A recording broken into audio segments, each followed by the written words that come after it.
3 Cupping Myths Debunked. Myth 1, Toxins. The most common cupping myth is the one where we are told it draws toxins out of the tissue. The pulling toxins to the skin explanation just smacks too much of an oversimplified answer to be legitimate. It is far more likely that cupping draws deoxygenated blood to the surface in areas where it has built up, due to pain or injury-related physiological conditions. The swelling in this cupping picture, for example, was a reaction to extremely hard sprint triathlon training. When he isn't doing that stuff, he doesn't react to the cups like this. The theory is this: in an injured or sore muscle, the metabolism is almost certainly going to be compromised. Over time, the muscle might undergo a progressive slowing of its metabolism and be left consistently engorged with deoxygenated blood. We believe that's what cupping draws to the surface, and why it so often feels instantaneously relieving. The truth is, we are a long way from there being enough public and scientific interest in cupping for anyone to spend the kind of money it would take to study this and prove it for sure.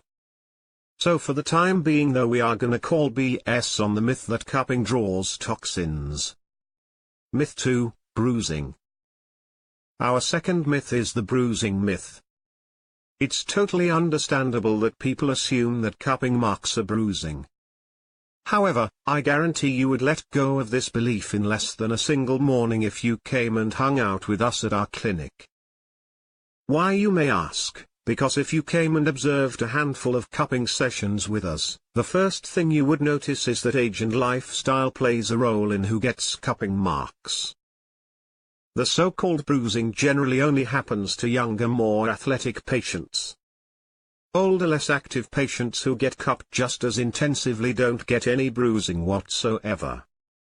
If cups left bruises, you can be sure it would be the little old ladies who would cop the worst of it. The second thing that would persuade you against the bruising theory would be the unpredictability of cupping marks.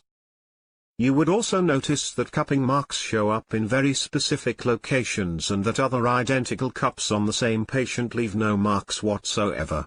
The third thing that would persuade you cupping isn't bruising would be the fact that it brings relief as opposed to pain across the board. Bruising increases pain and tissue sensitivity, it does not decrease it. Myth 3, Chinese. Cupping is Chinese the same way your Christmas Pavlova is Australian. Not. There are many cultures that have cupped down through the millennia.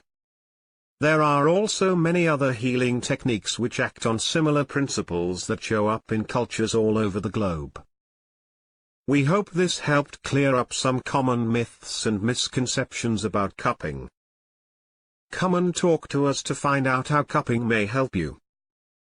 Call Featherston Pain Clinic on 04385 6446 to make your appointment now.